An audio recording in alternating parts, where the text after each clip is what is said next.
Use this lookup function in Excel when you need to find things in a table or arranged by row. Select a cell. Type =lookup and select the function. Select another cell to enter the lookup value. Type a comma.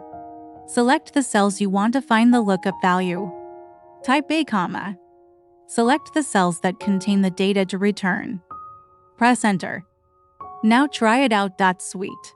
The XLOOKUP function is one of the most efficient and user-friendly formulas introduced by Microsoft Excel in recent years. It solves many of the limitations faced by traditional lookup functions like VLOOKUP and LOOKUP, allowing users to search across data tables in any direction, handle errors gracefully, and even match partial data with wildcards. Whether you are working on simple spreadsheets or large data sets, mastering XLOOKUP will make your work faster, smarter, and more accurate. If you're still using VLOOKUP or manual filtering, give XLOOKUP a try. You'll wonder how you ever worked without it.